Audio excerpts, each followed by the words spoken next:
as nossas atividades de hoje, que não é para ser só choradeira, é para ser muito mais um momento em que a gente comemore e a gente vibre também. Como dinâmica, eu propus que a gente compreendesse como que a gente faz um culto do Evangelho no lar. O culto do Evangelho no lar é uma atividade importante, interessante para cada um de nós, nesse contexto, por uma coisa muito importante. E enquanto eu pensava no que eu diria para vocês no momento em que a gente faz essa proposta de dinâmica, me veio uma passagem do Evangelho, que nos diz assim, naquele período em que o Cristo estava ali às vésperas de ser aprisionado, ele disse: nem por um minuto podeis, nem por uma hora podeis velar comigo. Jack está ali, pode me ajudar.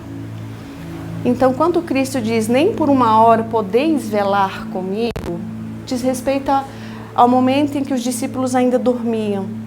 E o Cristo aflito, naquele momento de tantas angústias, observou a invigilância de nós também, aqueles mesmos discípulos de outro tempo. E enquanto eu pensava no que eu diria para vocês, eu pensei uma passagem importante para que a gente compreenda que quando a gente vem a uma casa espírita, toma um passe, isso é uma atividade importante, sim. Mas às vezes na correria do nosso dia a dia. Muitas vezes o que a gente faz é um Pai Nosso apressadamente, às vezes um pensamento intrusivo atravessa aquele nosso pensamento, aquela nossa tentativa de estabelecer uma conexão com Cristo. Às vezes estamos tão cansados, tão estafados mentalmente e não conseguimos sequer, às vezes, concluir uma oração. Não que um Pai Nosso, às vezes, feito mentalmente, também não tenha o seu valor espiritual, mas quando nós falamos dessa intimidade com Cristo que a gente tem proposto aqui nos Herdeiros, essa rotina diária dessa vivência com Cristo, é pensar, meu Deus, será que eu não posso deixar 15 minutos, uma vez por semana, para eu refletir sobre o Evangelho do Cristo na minha vida? Será que eu estou sendo tão aturdida pela correria do dia a dia que eu não tenho pensado em como eu vou criar essa intimidade com Cristo na minha rotina? E é para isso que existe, na doutrina espírita, o culto do Evangelho no lar. Esse culto do Evangelho no lar tem uma parte mística às vezes. Mas Elisa, se eu fizer o culto do Evangelho no lar, eu vou chamar os espíritos para minha casa? Bom, eles já estão lá. O que a gente pode fazer é convidar os espíritos de alta elevação espiritual para que venham estar conosco em nossa casa. E a partir dessa entrada dele, que esses irmãos que lá estão possam ser acolhidos também. Então, quando a gente faz o culto do Evangelho no lar, nós somos socorridos individualmente. Aqueles miasmas dos nossos pensamentos, das nossas emoções em desalinho, das brigas que existem no lar, que às vezes ficam naquele ambiente, são prontamente tratados pelos espíritos amigos.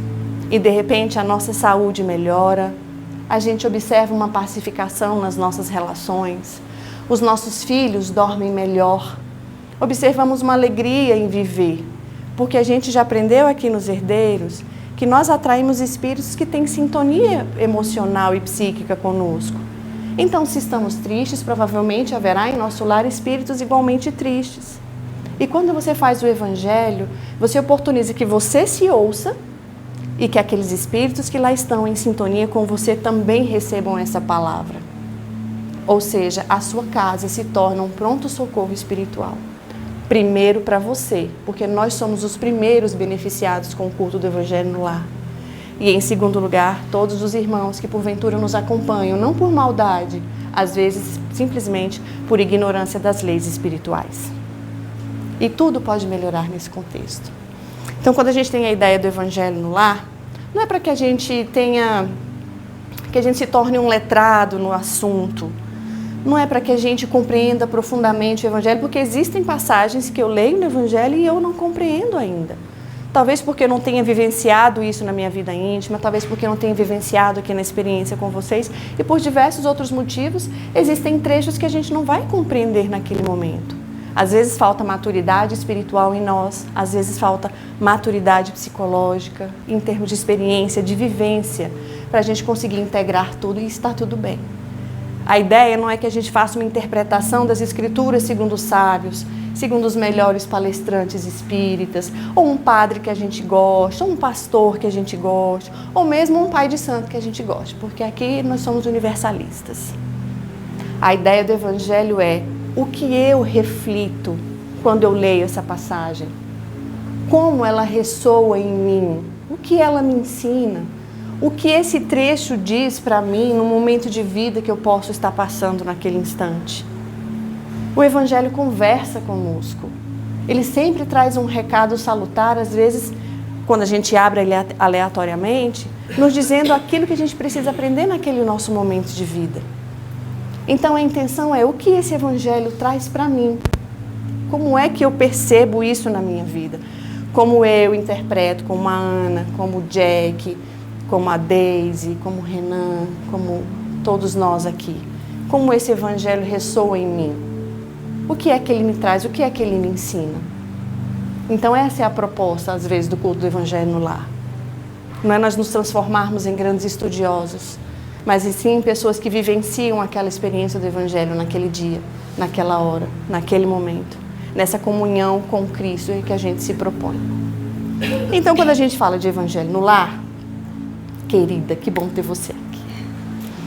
A gente... É muito simples, na verdade, o Evangelho no lar. As pessoas pensam assim, ai, como é difícil, Elisa, pensar no Evangelho no lar. Como eu faço o Evangelho no lar e como a gente faz? Eu escolho um dia da semana, domingo, 21 horas. Todo domingo, às 21 horas, será deslocada uma equipe espiritual da egrégora dos herdeiros, da igreja que você frequenta, às vezes do santo que você tem devoção, né? Os seus mentores espirituais, os mentores espirituais de seus filhos e das pessoas que estão ali no lar, eles se reúnem naquele momento, naquela hora, fica anotado lá na agendinha do plano espiritual, às 21 horas será realizado o culto do Evangelho no lar, na casa da Elisa. E naquele momento, a sua casa se torna um pronto-socorro espiritual. Eu já tive a oportunidade de presenciar na minha casa macas com espíritos enfermos, recebendo a palavra, e eu faço o culto do Evangelho no lar sozinha. A gente vê idosos, vê almas sofredoras, vê macas, vê também espíritos felizes e gratificados, porque cada lar acaba se tornando também um ponto de socorro, principalmente para nós. Muito bem, escolhido, deixa eu pegar aqui, escolhido o nosso dia e nosso horário para a realização do culto do Evangelho no lar, aí a gente tem algumas etapas mais importantes. A gente desliga a televisão, pode colocar uma musicazinha suave ali no celular. Colocamos uma garrafa para a água ser fluidificada. Sim, porque esse remedinho que vocês tomam aqui todo sábado, desculpa, a água também é fluidificada na casa de cada um de vocês. E ali tem remédio, tem esperança, tem acolhimento, tem amor e tem aquilo que a gente mais necessita naquele momento que a gente está vivenciando. Muito bem, deixo o meu copo d'água ou a minha garrafinha para a minha família. Se eu fizer sozinha, então me recolho em prece. E aí, se é meu Evangelho às 21 horas, todo domingo, 5 minutos antes do Evangelho, eu pego um livro qualquer, tá? Um livro que a gente, assim, como nós somos espíritas, espiritualistas, a gente pega as obras de Chico, Fonte Viva, Boa Nova. Então, a gente abre aleatoriamente, eu já vou fazendo aqui que a gente aproveita o culto, tá? Então, são 8:55, a musiquinha já está ambiente, eu já tenho a minha água, a nossa está ali fora. Então, eu abro aqui aleatoriamente e leio o que está escrito. E hoje, Fonte Viva nos diz que tendes. Quantos pães tendes? E disseram-lhe, 7. Marcos 8:5. Quando Jesus, à frente da multidão faminta, indagou das possibilidades dos discípulos para atendê-la, de certo procurava uma base a fim de materializar o socorro preciso. Quantos pães tendes? A pergunta denuncia a necessidade de algum concurso para o serviço de multiplicação.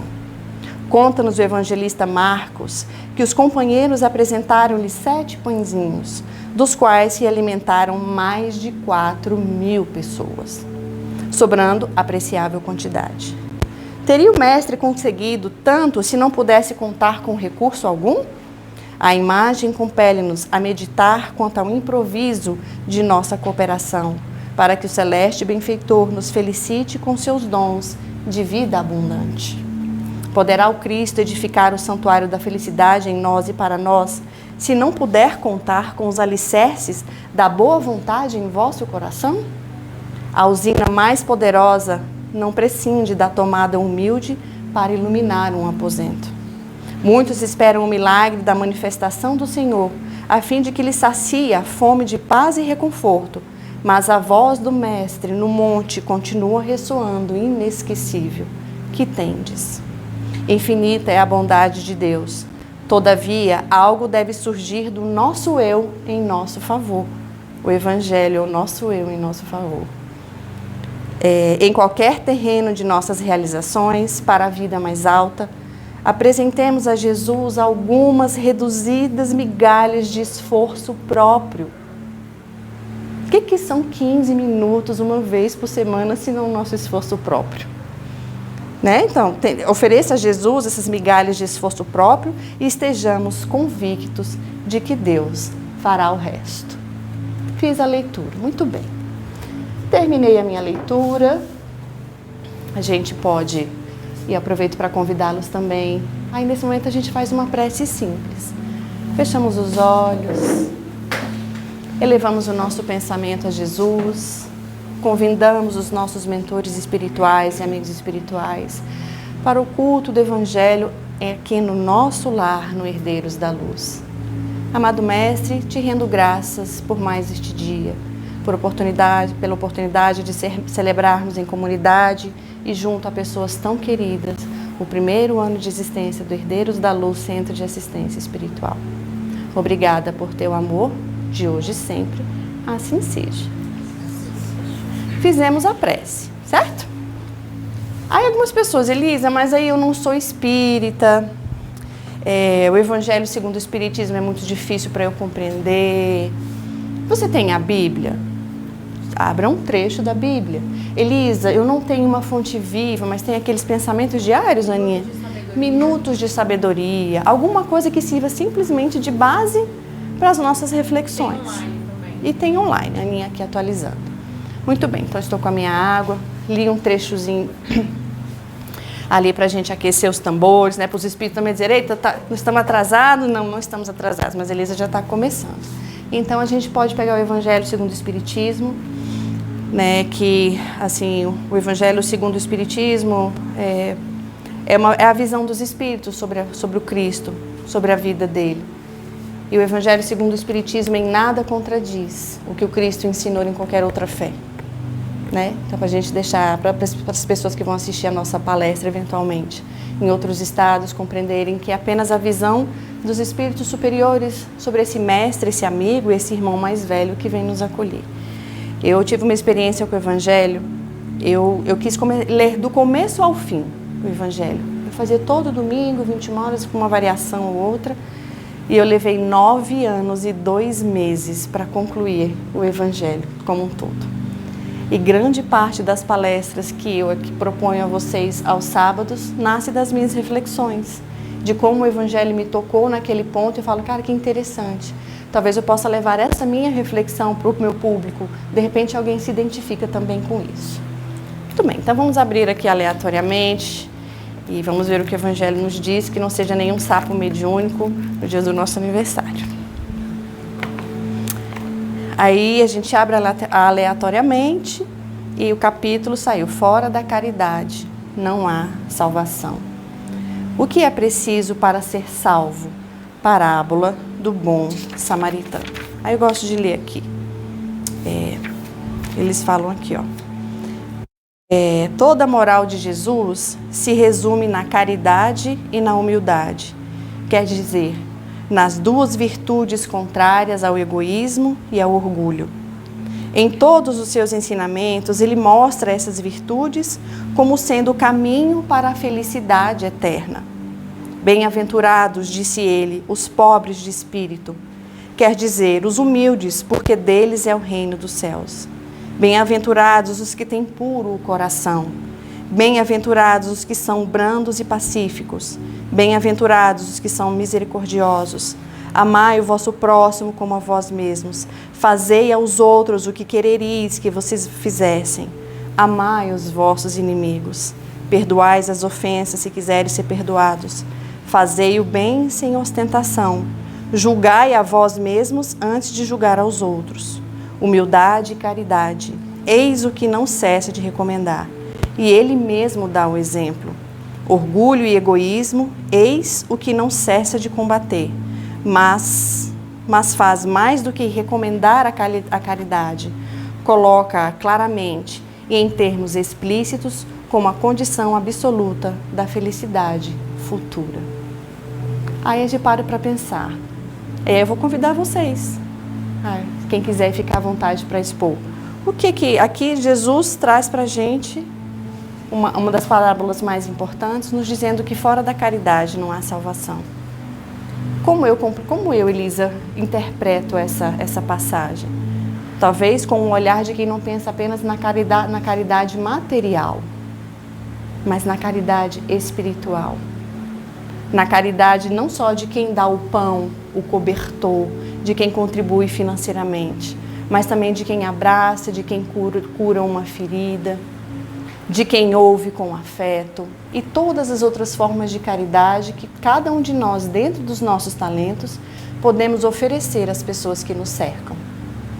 Aqui praticamente o Evangelho de hoje resumiu todas as nossas palestras do ano, né? Os herdeiros aí vão perceber que esse único trecho trouxe temas que nós debatemos no último ano, inclusive.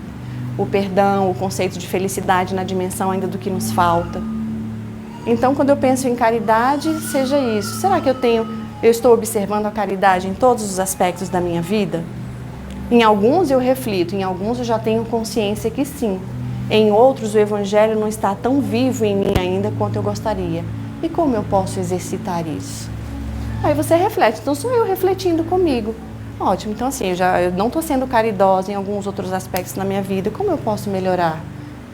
Como eu posso refletir um pouco mais sobre isso? Alguém gostaria de compartilhar uma ideia sobre caridade? Suponhamos que a gente está fazendo o Evangelho em família. Tem várias histórias. Então, o que a gente pôde observar dessa nossa dinâmica aqui? Que cada pessoa vai trazer, quando a gente faz o Evangelho em comunidade ou em família, cada pessoa contribui ao seu modo, do seu ponto de vista, trazendo a sua verdade. E a sua verdade é a mais importante. Como você vivencia isso é o mais importante. Guardadas as proporções da interpretação, né? Guardadas as proporções do que o Cristo espera que a gente interprete. Eu tenho uma visão de caridade, a Ana experienciou de uma outra forma, a Ju já amplia o conceito e entende caridade também como fraternidade. E eu acho que é isso que o Cristo espera que a gente faça. Que nesse culto do Evangelho no lar, a gente traga um significado para cada um de nós. Essa verdade que a gente busca dentro da gente, para compreender dentro do que a gente vivencia, é o mais importante para cada um de nós. Então, o culto do Evangelho é isso. Terminamos, gente, 10 minutinhos. É claro que quem tem família grande, como a Adriana, né? Às vezes pode estender um pouco mais, um pouco menos, mas o meu Evangelho no lar é ligeirinho mesmo. 10 minutinhos, então daqui a pouco eu já estou indo para o além. E, enfim, o mais importante não é só o tempo dedicado a isso, é a nossa intenção voltada a isso. Porque às vezes 5 minutos bem intencionados podem valer muito mais às vezes do que uma hora e meia, dedicados com distração e com pensamento no que a roupa que eu vou colocar amanhã, o que eu vou cozinhar, menino para a escola. E é um momento que eu considero para mim hoje um momento de autocuidado. Então, se eu não puder criar para mim esse momento de intimidade com Cristo, como é que eu vou cuidar de mim sem a ajuda dele? Sozinhos nós não damos conta. Terminado, então, a aguinha, a leitura breve, o trecho que chamou a atenção, o seu evangelho individual. E uma coisa importante que os amigos espirituais estão nos lembrando aqui. É importante que a gente faça isso em voz alta. Porque, assim, mentores espirituais de alta elevação, às vezes conseguem ler o que a gente pensa. Mas os nossos irmãos estão muito próximos a nós. E quando a gente fala de voz alta, eles conseguem compreender melhor. porque muitos deles às vezes estão em estados, né, de letargia espiritual por desencarne recente, ou porque, né, teve um momento de sofrimento. Então, quando a gente fala em voz alta, nós somos companheiros na oração, os encarnados com os desencarnados.